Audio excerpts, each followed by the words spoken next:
From Pacifica, this is Democracy Now!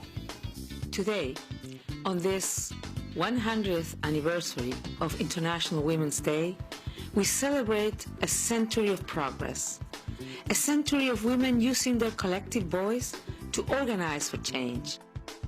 Former Chilean President Michelle Bachelet. Today, on this 100th anniversary of International Women's Day, we speak with Kavita Ramdas, President and CEO of the Global Fund for Women. Then in Egypt, a million woman march is planned today in Tahrir. We'll be joined in studio by Atef Swift, the Egyptian novelist who is in Tahrir almost every day of the 18-day uprising. Here in Egypt today, we are engaged in an experiment which is benign, which is civil, which is modern, which is young, which is optimistic, which is inclusive, and which will be a wonderful model for the world. All that and more coming up. Welcome to Democracy Now!, democracynow.org, The War and Peace Report. I'm Amy Goodman. President Obama has signed an executive order creating a formal system to indefinitely detain prisoners without trial at the military prison at Guantanamo. In addition to the White House said it will resume new military commission trials at the base. The announcements mark the latest sign that President Obama has abandoned his campaign promise to close the military prison. Lawrence Korb is a senior fellow at the Center for American Progress. Well, basically it means that Guantanamo Bay is going to be open for as far as we can see, because if, in fact, you can't transfer the prisoners, you do try them, then you'll have to put them someplace if you convict them. The United Nations is warning up to 1 million people are trapped in Libya and are in need of emergency aid as fighting between supporters of Colonel Muammar Gaddafi and anti-government rebels intensifies. Earlier today, Gaddafi forces launched at least 4 airstrikes against rebel-held areas in the oil town of Ras Lanuf. Gaddafi forces have also launched a fresh military bombardment in the western town of Zawiya.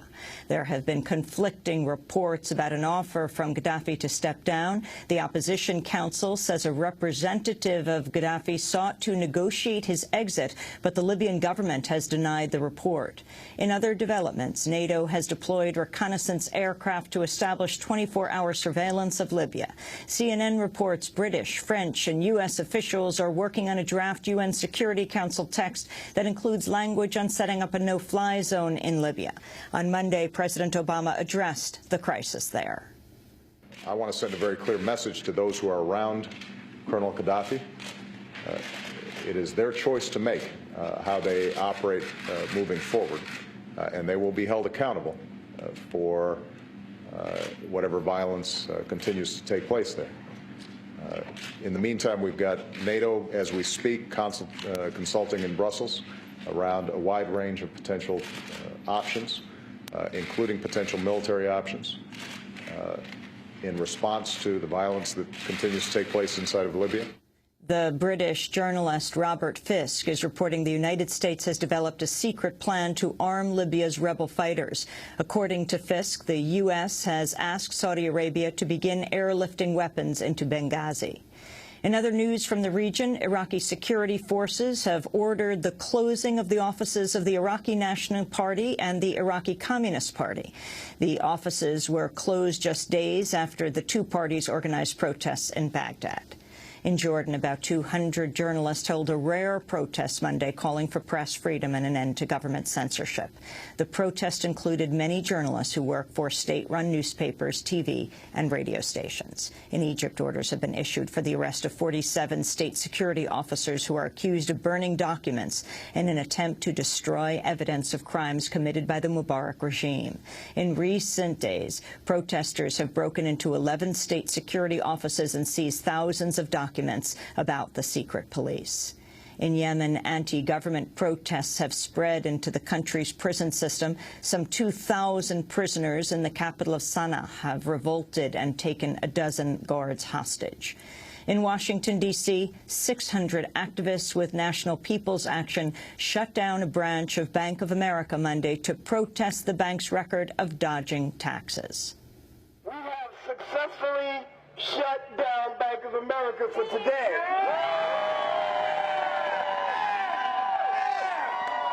Hopefully in the future, that can shut them down from doing what they're doing to the fabric of America. We are the people. We have the power. National People's Action recently issued a report about how Bank of America, Wells Fargo, Citigroup, J.P. Morgan Chase, Goldman Sachs and Morgan Stanley have avoided paying billions of dollars in taxes. The study found that over the past 2 years, the 6 banks paid income tax at an approximate rate of 11% of their pre-tax U.S. earnings, far less than the 35% they're legally mandated to pay. By avoiding the taxes, the banks saved $13 billion. National People's Action reports this potential tax revenue could have been used to cover more than 2 years of salaries for the 132,000 teacher jobs lost since the economic crisis began in 2008. Meanwhile, more attention is being paid to wealthy individuals who avoid paying taxes. The Denver Post reports actor Tom Cruise pays just $400 a year in property taxes for his 248-acre property in Telluride by taking advantage of a tax break written to help struggling farmers. As Tom Cruise lives virtually tax-free, the state is facing a $375 million cut to education funding.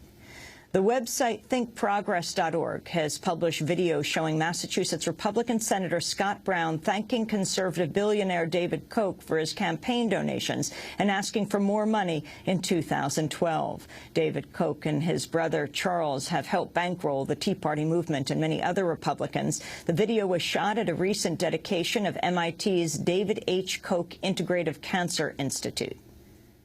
It made a difference, and I could certainly use it again. Obviously, when are you running for the next term? 12. Oh, okay. I'm in cycle right now, so we're already banging away. In news from Capitol Hill, New York Republican lawmaker Peter King is facing scrutiny over his plans to hold a congressional hearing this week on the radicalization of the American Muslim community.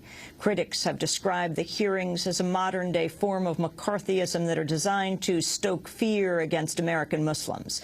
Peter King has refused calls to broaden the hearing to examine right-wing militias or any non-Muslim groups. On Sunday, 500 people demonstrated in Times Square against the hearing. Congressmember Keith Ellison of Minnesota is scheduled to testify Thursday, but he's been one of the hearing's most vocal critics. In 2006, Ellison became the first Muslim elected to Congress. I challenged the basic premise of the hearings, that I do agree that we should deal with radicalization and violent radicalization, but that singling out one community is the wrong thing to do. Police in Iowa are investigating a possible hate crime after an Iraqi-American filmmaker was beaten over the weekend at a house party in the town of Fairfield. Usama al-Shaibi said 4 men attacked him after learning his first name was Usama. The attack left him bloodied and bruised.